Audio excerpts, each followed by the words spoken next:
Oh, before you go, I do want to say I got an email like right after I started my stream. Like right after I put up the music and clips to give my little countdown. I got an email from Twitch saying that my stuff from April paid out. So starting probably Sunday, maybe Saturday, depending on how I feel after I stream, we're gonna start putting stuff together for that computer. So I wanted specifically to you and Mercy if he's here. I'll probably thank him again some other time. But holy fucking shit, thank you so much for all the support recently. It's making a big fucking deal because I'm going to be putting together a PC and never having to deal with this piece of shit 2014 laptop ever again.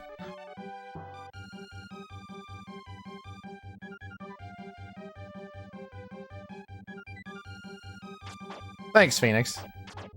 Played Blaster Master this morning without getting stuck in a wall. Is getting stuck in a wall like a common problem in Blaster Master? I've never actually played much of the original. Funnily enough, I've played more of Blaster Master Zero than I have of the original. Oh my god, we're done with the fucking fire cave and I never have to be there again. That's enough to make me happy. I'm kinda hungry though. Just sad. Now that I've had all this water, my stomach's like, hey, you haven't had dinner yet. I prefer the quiet you definitely. What should I call you, Chinese Hulk? I see people call you Choke. Do you have a preferred shortening of that name? Because that's a long-ass name.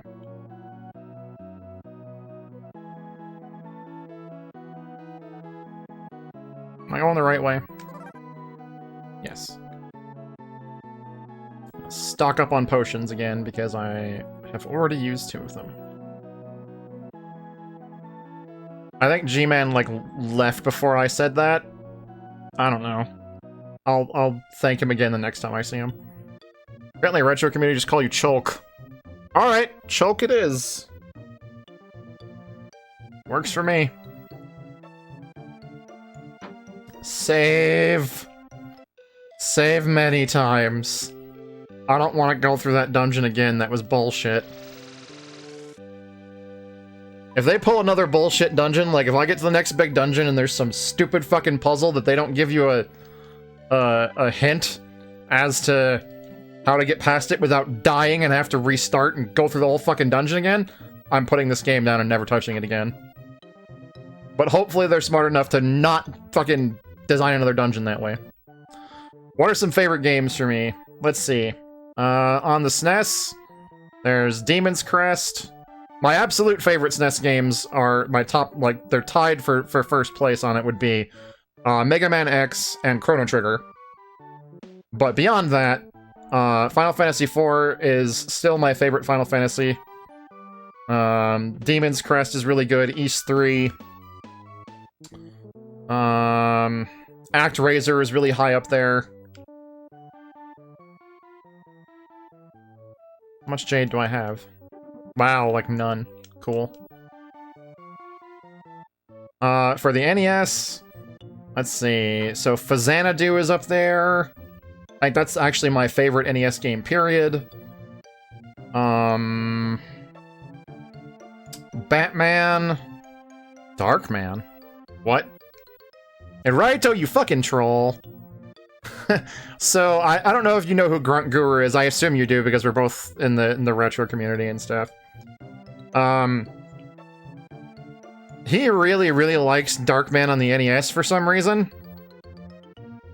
He has a tendency to pick, like, really random, bullshit difficult games and attach himself to them for some reason. Like, he really, really liked ActRaiser 2. And I love ActRaiser, but they did us wrong on ActRaiser 2 when they just decided to raise the difficulty to, like, twice that of the Japanese version for the English version for some reason.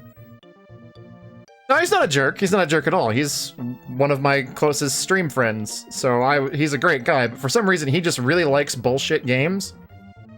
So he challenged me to beat it. So I was like, whatever, I'll sit down and I'll beat your dumbass game. And it took me, I think, 2 streams to do it. And then after I was done, I went through it and I was like, okay, so now that I understand how the game works, I'm gonna try to speedrun it and just never touch it again. Because I do speedruns occasionally. I haven't done them seriously in a while, but I love doing them. So I put up a timer and some splits, and I beat that game in less than 20 minutes, and I'm never touching again because that game is bullshit. Like, you'll run up to an enemy, and you hit the B button to attack them, and you pull out a punch, and for whatever reason, there is no rhyme or reason as to how the timing for punching works. So you have to sort of, like, feel out the rhythm, and it's not like a steady... Like, it didn't feel like you could, like, time a metronome to when you can actually hit the button again and have it hit them. And sometimes you'll punch a dude, and it'll just go through them and not actually hit them. So there's all kinds of bullshit mechanics like that, or like, if you're running around and you jump and something hits you mid-air, you become, you like no longer have a bounding box when you're hit, so you'll fall through the floor. Like, you won't land on the ground, you'll just go through the fucking floor and die. All kinds of random bullshit like that. Any interest in the Dragon Quest series? Yes and no. My best friend Jorge is really, really into Dragon Quest, so I've always wanted to, like, as another way to bond with him, I've always wanted to pick up a Dragon Quest game and try to enjoy it. The last time I did that, I played Dragon Quest III on stream, because it's one of the games that everybody says is like one of the best games in the series, and especially in Japan, they really, really revere that game as great. Yeah, I used to run Mega Man X 100%. I've got I think a 3740? That sounds right. That was the best I could ever do, and I keep saying this and don't do it, but one day I want to go back and just fucking grind for a while and get a 36 and then just never touch the game again. Where was I? Oh, so I played Dragon Quest III on stream because everybody loves that game. Maybe a lot of people that I've like never seen before seem to know my name because of when I used to stream Mega Man X all the time. It was really weird. I've even had Japanese streamers who don't speak English very well show up in my stream and be like, "Oh hey, I know you," and I'm like, "Wait, what? How?" I don't think I ever got to the point of like being worth knowing, but I guess I did enough races or something back when I took it seriously that people just know who I am now. Anyway, I played Dragon Quest III because my buddy suggested it, and Japanese people fucking love that game, so I was like, fuck it, I'll sit down and I'll try it. I picked it for myself because I really like games where you can choose your own classes, and they have class change systems and stuff like that, so I'm like, okay, 3 has that, that'll probably be pretty cool. Turns out that I couldn't stand it because, while that aspect does exist, the plot in that one is pretty shitty. In that, I played it for maybe 5 or 6 hours, and you get like an overarching plot where it's like, hey, your dad went after this monster, and you have to go find your dad and the monster. But then all of the stuff in between the beginning of the game and the end of the game, at least from what I experienced, there's all these little in-between quests that the game really doesn't connect to your main goal. You're just supposed to go to the next town, talk to people in town, find out what the next goal is, and then go do that, and that unlocks the way to the next town, and I'm just like, what's so great about this story? And I just shut it off. I couldn't stand it. I'm told that if I want a good story, I should play Dragon Quest V, because that's apparently considered the best story-wise. So I might give that another shot sometime. And I also I have Dragon Quest 1, 2, and... well, I guess just 1 and 2. I had those as a kid. So I have those on my list, actually, of games I eventually want to stream. because I never beat them as a kid, and I've always wanted to beat them. I don't mind the grinding, but it's like, if I'm gonna grind, and you're gonna give me these quests and these goals and stuff, like, give me a motivation as to why I'm doing them, not just like, hero walks into town, someone screeches and says, "Oh my god, please help me," and then tells you exactly what to do, and you have to go do it. Like, there's no plot telling you anything, and it just got boring. Are the old runs of Mega Man X still around? Yes, they are. If you go on the, there's a separate leaderboard from speedrun.com for Mega Man games. I don't know why they still do that. But that's what it is. It's called the Mega Man leaderboards. If you go to that, and you go to Mega Man X, and go to 100% and search my name, my runs are still on there. I have a YouTube channel where I upload all my speed runs, and I do like chiptunes and shit like that. So all of that is on there. I don't know why I left the town, I'm a moron. I have to go to the... There's a place in here I need to go. Sounds like they respect your pro-gamer strats. I doubt it. I will give myself credit in that, like... Because I liked Mega Man X so much, it was not... I don't want to say not difficult, because it was difficult. I picked up the strats for those runs a lot quicker than I have for, like, other games, because I really like Mega Man X. So maybe it's that, I don't know. I still don't think I was that great. I did have one of the top players in the world who's still one of my buddies. He's a mod of my channel, mod of my Discord, though I don't really ever see him ever. I had him tell me that he could see the potential in my runs for me to be one of the best players in the world. But I never got that far, so I don't really see myself as being that good. Yeah, I'm like 90 out of like what, like 300 or something like that probably. By this point, probably more than that. At one point, I was in the top 25, I think, when I was at my peak.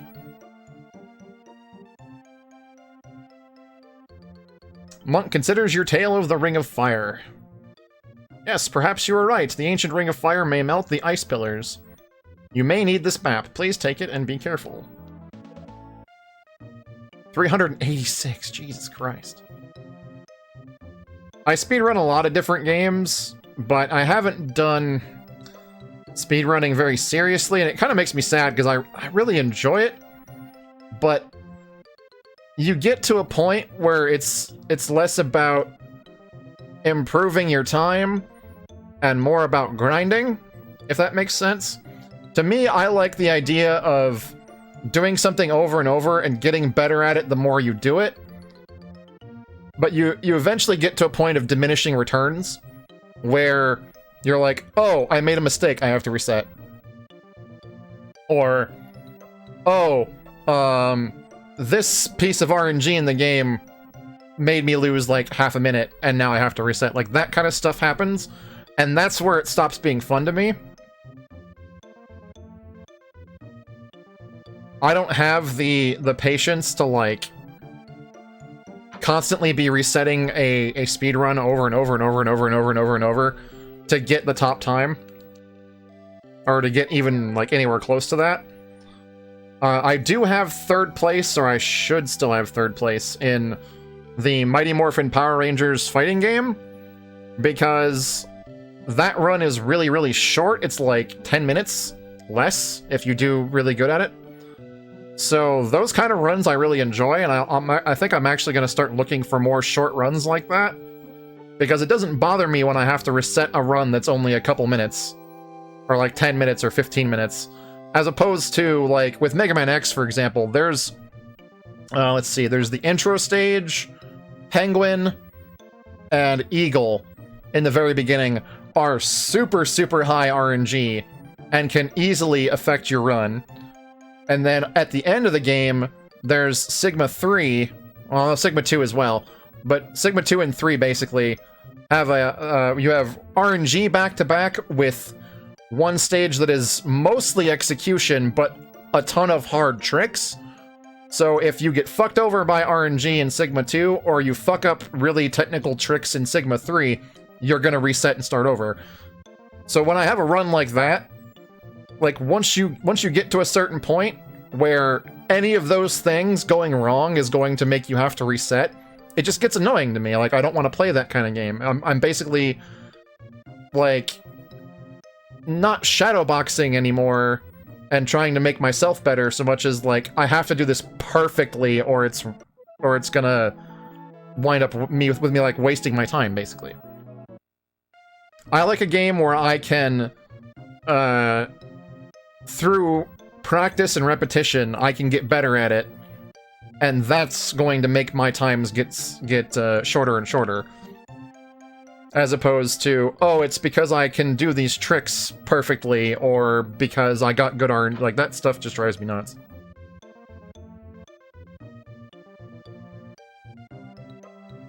That's literally a portal? Did I save? I think that's what I was trying to do. I have to really get better at, like, playing games and talking at the same time. I haven't realized how difficult that actually was until recently, because I'm not used to having a ton of people in my chat. Did I just move my camera? I just moved my camera. God damn it. This is one thing I'll never have to worry about again when I get my computer set up. There we go. Turn that way. Is that good? There.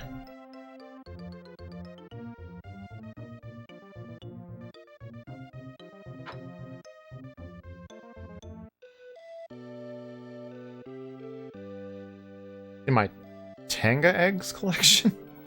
Are you talking about this? These are trading cards. These are the Dragon Ball cards that I translate for a living.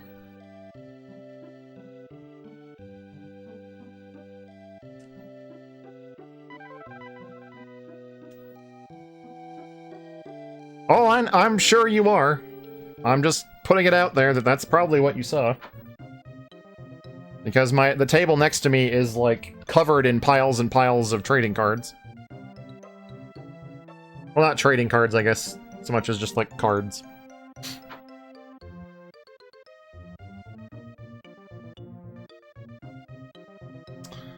Oh, I missed a little bit too. So, later Dragon Quest games have more solid plot lines, but yeah, I'm totally correct on 3. Okay, so that just basically means I wouldn't really enjoy playing Dragon Quest 3. Think of Dragon Quest 3 as fun as a scatterbrained D&D adventure. See, that would piss me off if, like, even if I'm just thinking of, like, playing it as a D&D campaign. Excuse me. Like, if I went to play a D&D campaign with somebody, and they, wait, really? That's it? Just Snowfield and a cave? And none of the plot actually connected, and we didn't have, like, an overarching goal that was connected by all these little quests in between, I wouldn't be invested. That sounds like not fun to me.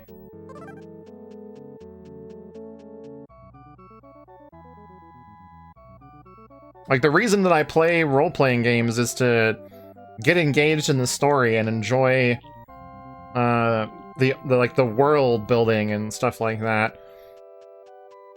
Well, there's 2 reasons, actually. The role-playing part is a big part of it, but also, if you don't have a good combat system, I'm probably not going to play your game. Is the Dragon Ball card game played by a decent amount of people? I assume? They don't have it here in Japan, so the reason I have a ton of the cards is because they'll send us samples, because part of my job is to actually play the game and know how the game works. So in my free time with one of my buddies, I'll play the game a lot so that I make sure that I'm, like, keeping up with trends in the game and stuff like that. Whoa! What is this crazy thing? Alright, you can stop spinning now. Oh my Jesus. Hey Christopher, how's it going, man? Yeah, this is pretty neat so far, though I've already come across a very bullshit part of it that I didn't like. If I come across another one of those, I'm just gonna fuck this game off, as Fortifier might say, and pick something else. Because I don't want to get super frustrated playing a game. Did I level up? Did I even get, like, any experience? Let me look at that. I'll watch it again, and the... That does not seem like it's worth it. Why am I so weak? Should I be stronger? I don't get it. I do know, Iraito, that... There is, there are people playing it in, like, basically everywhere but Japan. Wow. Oh, well, this is turning out to be a BS part. There was a cave of fire, as they called it in the game, and they gave me this, serpent scale thing to, like, put out these fires, and the fires do a ton of damage to you if you don't put them out and you wind up hitting them. And there was a room where there was those fires that I've been putting out the entire dungeon, and I shoot it with the serpent scale, and it goes away for a second, and then just pops back up, and I'm like, wait, what?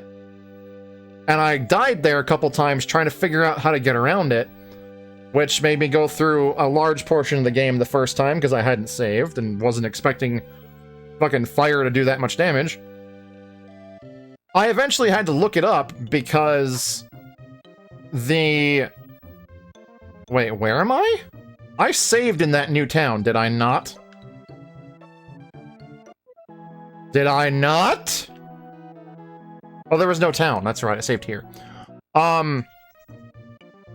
The solution to this bullshit part was there's a pit on either sides of this fire that I was supposed to magically know that you were supposed to jump in said pit, and it would take you to a room below the fire, which is where the source of the fire was coming, and put it out there, and that stops the fire.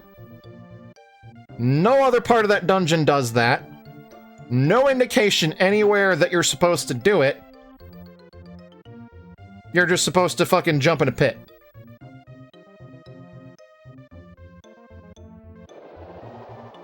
I'm not raging right now, I'm just explaining it. But yeah, you're right, so, there's... But one really thing that I'm actually really happy about is that, so I translate from Japanese to English for these cards. And then it's really cool for me to get them in my hands eventually, like, let me see if I can find something that's actually something recent. Like this stuff. So these are cards that I've actually translated myself. The stuff that I pulled aside before is older stuff. But that's cool, right? But then I didn't know until recently, like 6 months ago or so, that instead of translating from Japanese into French, Japanese into Spanish, Japanese into Italian, they actually use my translations and translate them from English to French, English to Italian, English to Spanish.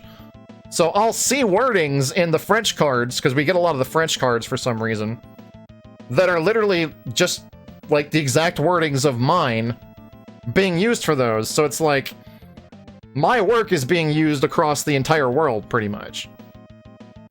So I'm actually really, really, I don't want to say proud, but it makes me happy to know that there's like tens of thousands of people around the world playing this game, and they're playing with stuff that I did. This whole area is kind of bullshit. I wonder, do I need to like... Wait. Is this the solution? What is this gonna do?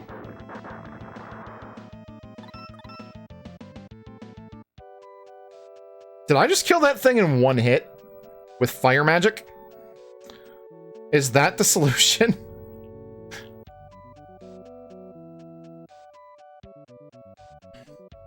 I'm the controller of language, I'm the decider of how we get to interpret... Kind of. There is like there's a process to it where we call it like bug testing, where so there's a bunch of steps, right? So I translate the base text, and then me and one of my coworkers will go over it for mistakes, and then if he has any like, he'll look through the card names. Like, my favorite part of it is actually doing the card names, because I don't have to strictly adhere to whatever the Japanese says. I can kind of play with it a little bit. Especially because the dudes who write the Japanese card names, they're not putting their all into it, and it's very clear that they're not. They're just sort of shitting it out. So I can, if the name sounds cool, or it would sound cool in English, I can just translate it straight and that's fine. But I can also do stuff like look at the card text, like what the card actually does, and I can write a name based on that. Or we'll also occasionally get a column in the spreadsheet that is the art that they intend on using for the card, and I can, if I can't figure out a cool looking or cool sounding name from the Japanese name or the card text, or I can then look at the image they're going to use and go, okay, this is what the card looks like it's doing, and choose a name based on that. But we submit it to the company that is actually in charge of it. And then when they go through, and they'll send it to another company to do the bug testing I was telling you about. And they'll go through and check for mistakes in the card text and stuff with the card names. We go back and forth a couple times on that. And then it gets sent back to the people in charge of actually, like, making the card game. And if for whatever reason they don't like something that I've done, then they will change it or whatever. Or if, like, the rights holder to Dragon Ball doesn't like something or wants to change something or something like that, they can also be like, no, we're gonna do this instead and change it. That's happened a couple times. But for the most part, I have a pretty high amount of freedom in what gets done. I'm watching every new Dragon Ball series coming out. No, actually, that would take way too much time, but I have basically read every single page on the Dragon Ball fan wiki that explains everything going on in anything new that comes out, so I know an awful lot about stuff that I haven't seen. Your next question was going to be, when I quit, will I troll the world with some hilarious things? It wouldn't get through. Yeah, there's a vetting process. Though, as Suffa brings up, there's a card out there that's called Yajirobe Chasing Tail. That sadly wasn't mine. I didn't make up that joke. My coworker did. But we were surprised that it got through, because it's related to the Great Apes, like in the Vegeta saga, where Yajirobe cuts off Vegeta's tail to make him transform back to normal. And we're like, we're just trying to have some fun, so we called it Chasing Tail, and we honestly didn't think it would go through, but it did. It did. So now it's a thing.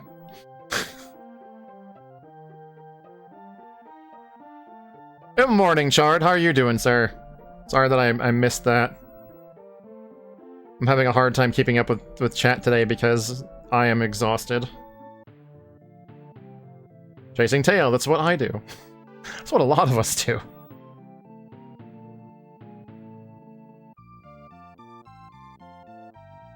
Sounds fantastic for you, and you trust my translating abilities. Well, I'm glad you trust me, but I'm not that great. But I do have a lot of fun with my job, and there's a lot of really cool names that I'm very glad that they got through. Not necessarily the jokey ones, but like stuff that I was like, oh, this sounds really cool, I hope they don't change it, and then it gets through and I'm like, yeah.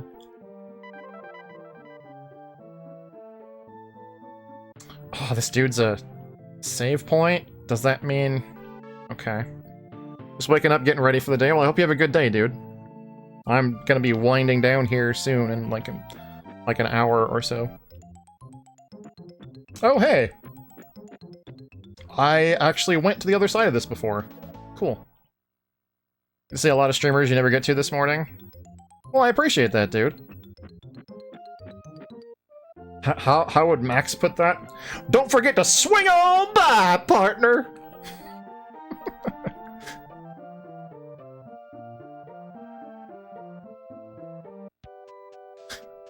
When I get my computer put together, I am totally gonna have that. If Max will let me.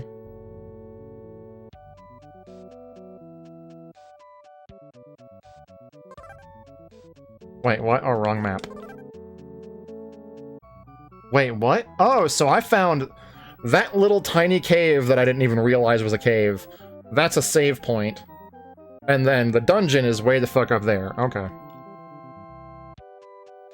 I'm pointing at my TV like you guys can see it. Hilarious when the magic card descend upon the sinful guy. Yes, actually, it's funny that you bring that up. So this is another back when Laz was teaching English kind of thing. Every year, so I lived in Shiga Prefecture, and there were, because of the JET program, the way it was set up, we would all get assigned to different places in Shiga Prefecture, and we all sort of like gathered under that roof as we're the Shiga teachers. So once a year they had this thing called SDC, Skill Development Conference, and it was the stupidest thing ever because essentially, for the most part, it's a bunch of people who don't have teaching degrees, myself included, mind you, essentially going, oh, here's this game that I play in my classes. I hope you like it. Like that kind of stuff. Now, mind you, they did have us do some more serious topics, but some things were also like forced. Like every year they would do a game exchange where you would bring a Japanese teacher from your school, and you would bring like a sample unit from your classes, and you would run through it to show people how you do stuff so they could get ideas for their classes, that kind of stuff. But for the most part, we were basically doing the same shit. So every year you'd see that presentation, and it would be pretty much the same. But there were also parts where they would say, okay, you can make up your own topic, and if we approve it, you can do whatever. So what I did, because I knew that a lot of the people that were in there weren't there to be teachers, I did several years of presentations on how to be a translator, because I had been translating stuff before I even got to Japan.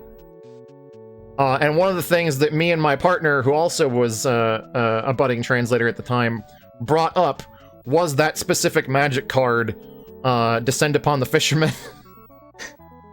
We actually had a slide of that where we would laughingly joke about how it's really important to catch the little details in the stuff you work on, because if you don't, you're going to wind up with Descend Upon the Fisherman. Teaching degree handed out to be a teaching school. I'm sure they're actually quite good. Wait, what? I'm confused as to what you mean. I just mean that, like, the people who, for the most part, the people who teach English in Japan don't have teaching degrees. Mind you, they, like, I consider myself a pretty decent teacher at this point because I went through 3 years of doing the job, and they have training and stuff that we go through, and you learn a lot by just being there and being with your Japanese teachers. Like there's probably like 4 or 5 teachers that I can point at who probably don't work at my school anymore, but who I can point at as being like, those Japanese teachers basically were the way that I taught came from them.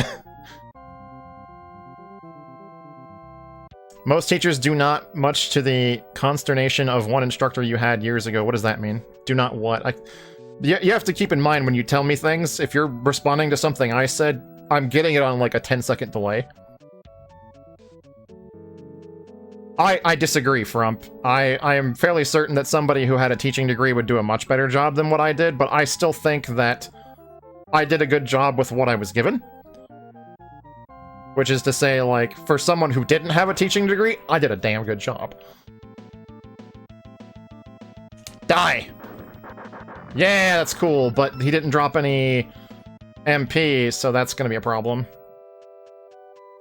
Come back, I want to grind. Half your teachers with teaching degrees were... Ah, okay, that's what you mean. Yeah, but I still feel like, having a teaching degree at least, like, gives you a good base of how to understand how things work. Whereas, when we did these training sessions, they would,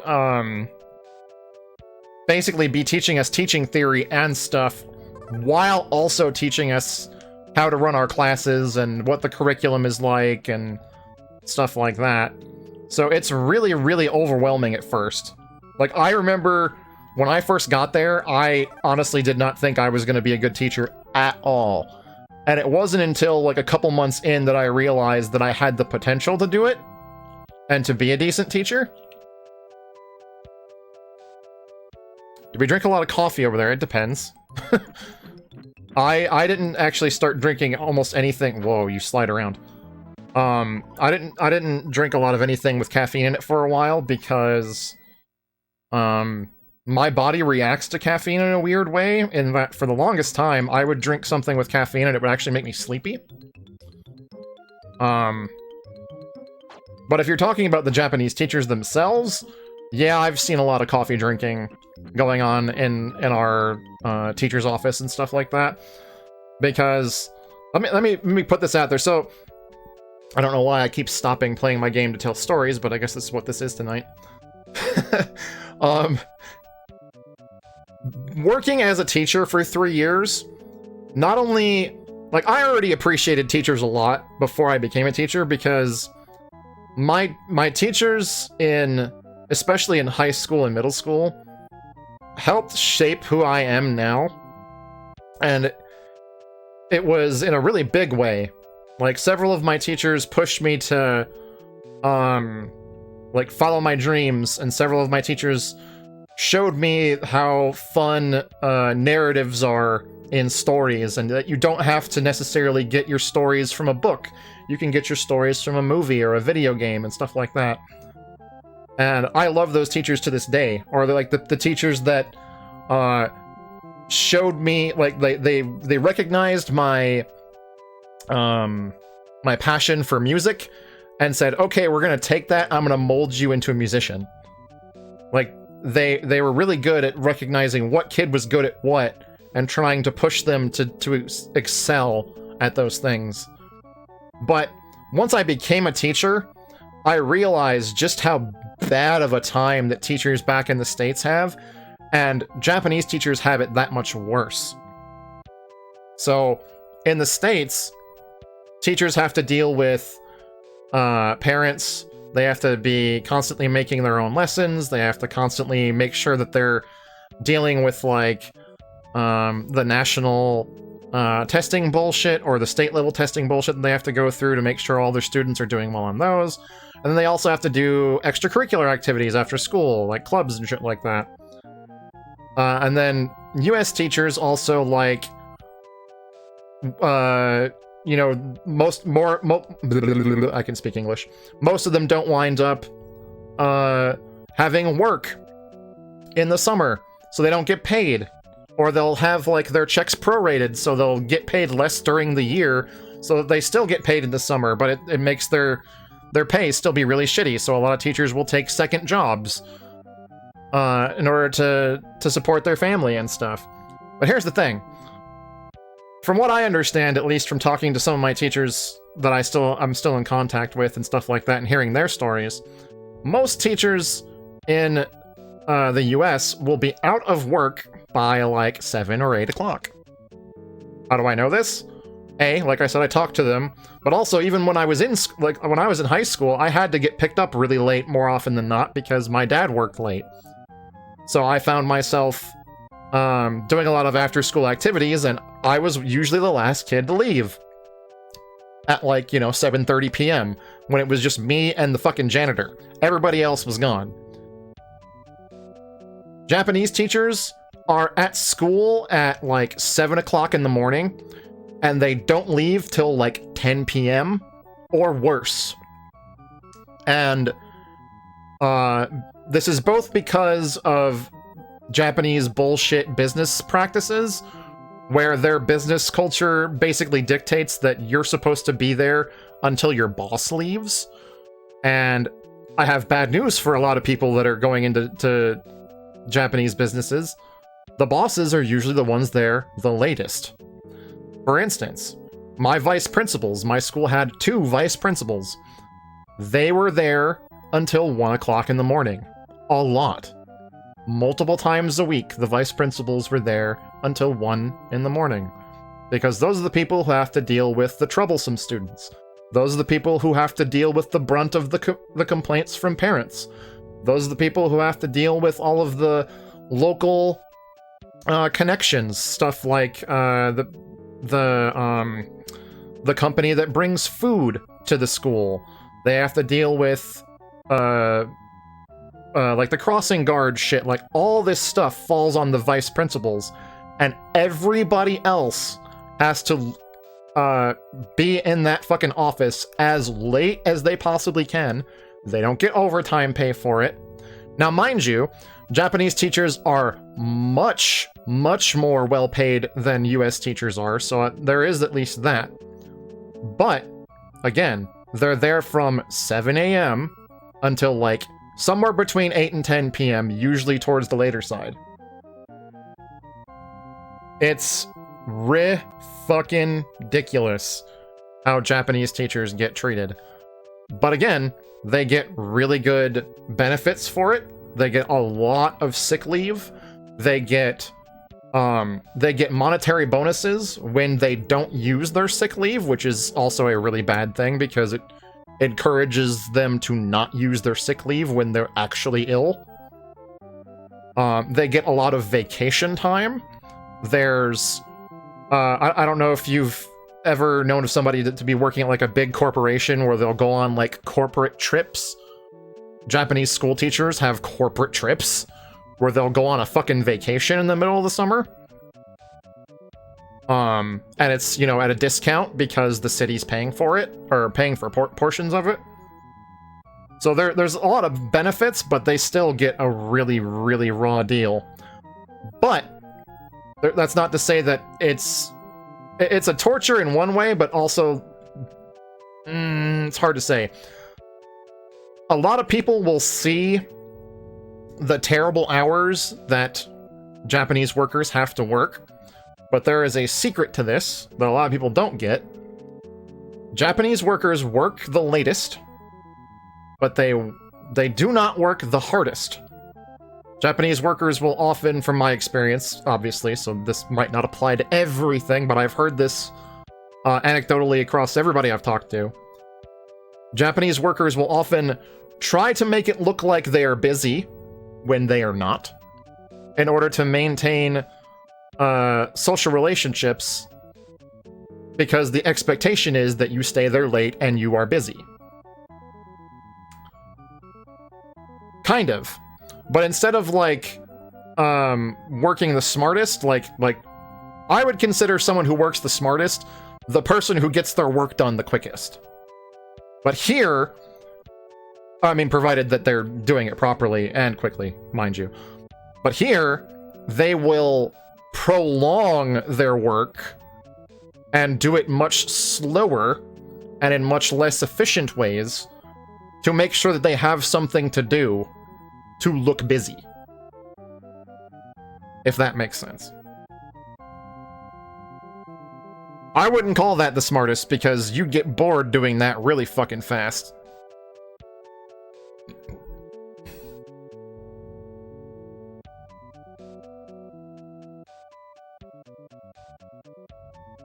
You had one awesome teacher in 8th grade. The rest of them couldn't give a shit, and probably why you dropped out. I didn't know you dropped out of school.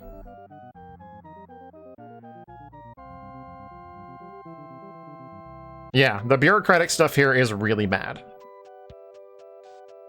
Where the fuck am I? Hold on. I can't actually check the map when I'm right next to that. What? I found another cave that's not the cave I'm supposed to be in. You dropped out of grade 10 twice, but did you eventually finish? Oh, I assume you probably got your GED or something, right? Okay, this is where I got that axe upgrade. That's kind of cool. I'm glad I found that. I was confused when I found it because I thought that was the actual cave I was heading to. Turns out it's not. I'm facing south. I need to go northwest. Caves and caves and caves and caves and caves and caves and caves and caves and caves.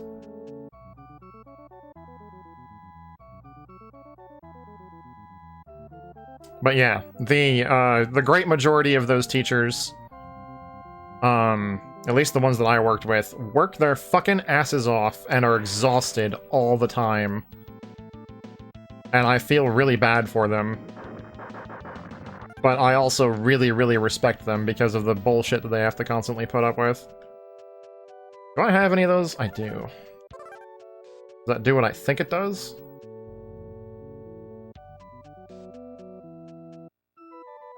Finished adult basic education, proper 12th grade, and not GED. Then you did a computer systems... Yeah, I remember you went to, like... It might not be college, but some sort of, like, maybe a technical school or something like that.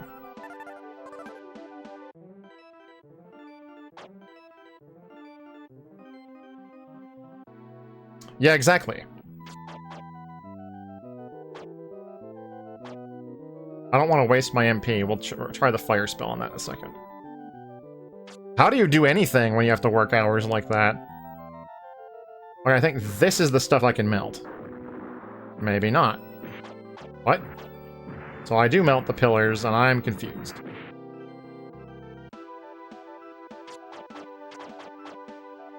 So Canada doesn't like differentiate between like a technical school and college. Well, I know in the US they definitely did. Technical colleges or technical schools tended to be a lot cheaper and only like focus on a particular subject or a group of subjects, as opposed to like college where basically any subject under the sun could be studied, and it was a lot more expensive to do so.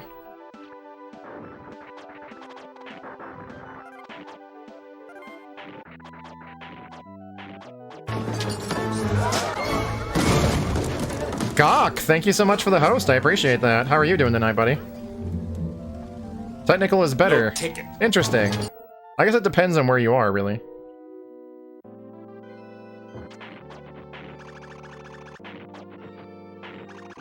Ow. You could drop some MP. That would have been great. At least that stays melted. I don't have to worry about it. But there were, here's a good example. One of my favorite teachers, he worked those crazy-ass hours and still had time to, like, he had a jazz band that he was a part of. A quartet that he formed with 3 of his friends. And he played bass in their fucking quartet. And I'm like, where the fuck did you get time to practice?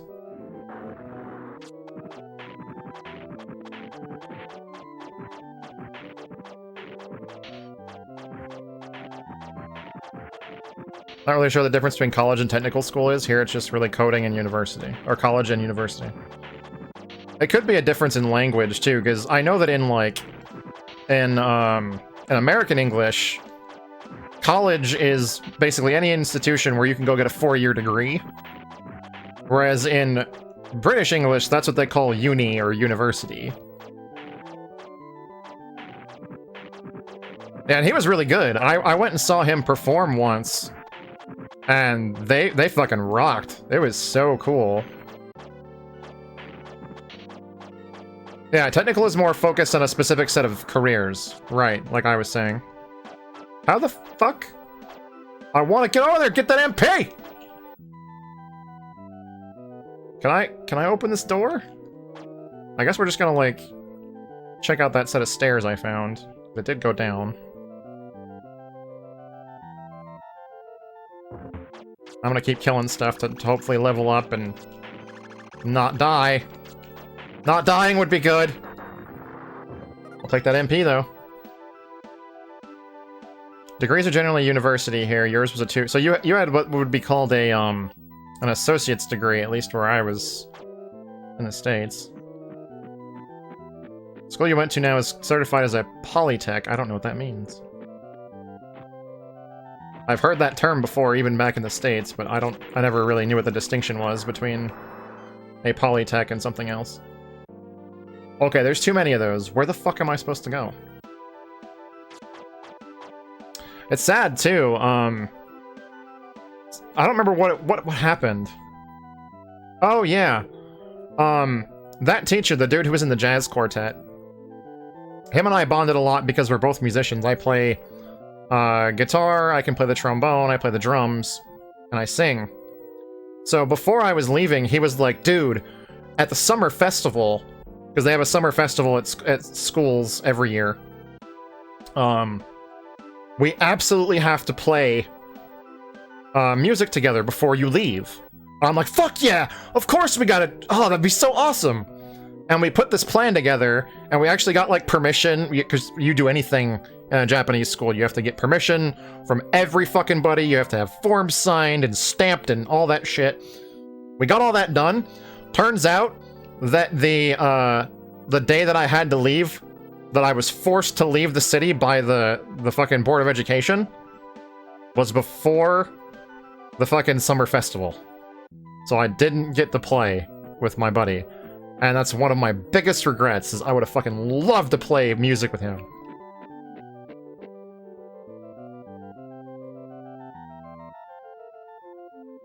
Read the rest of the above. What did I miss? Oh, polytechnics can offer degrees as well. So it's both like it's like a technical school, but they also have degrees that aren't what they specialize in. Should I do this? I have 3 MP. There better be something in the center of that room. Better be something right... That's a hole! That's a hole! Well, at least that's on the other side of one of those things.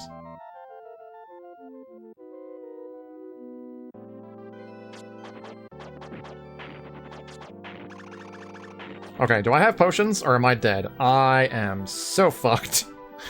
I might be fucking this game off. This game is way too hard! Or maybe way too... Oh, did I miss the hydrate, sorry. That's what I'll do. When I get my PC put together, we'll have the hydrate command be for when when a hydrate happens and I forget about it. And it'll play some sort of sound effect, be like, hey, motherfucker, take a drink! Or something like that.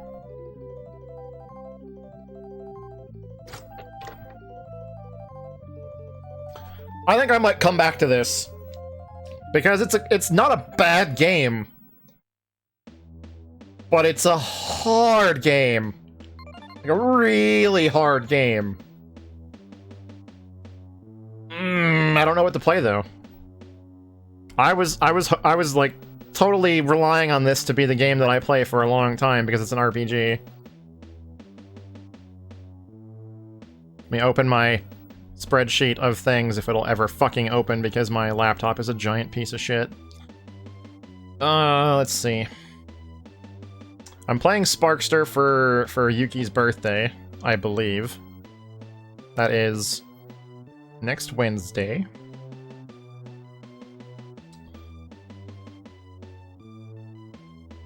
I kind of want to play Tetris Attack. And Panel de Pon did just come out on the Switch, which would be... That would be rather appropriate. Right? Fuck it. We'll end the stream with some Tetris Attack, and that'll be the game that I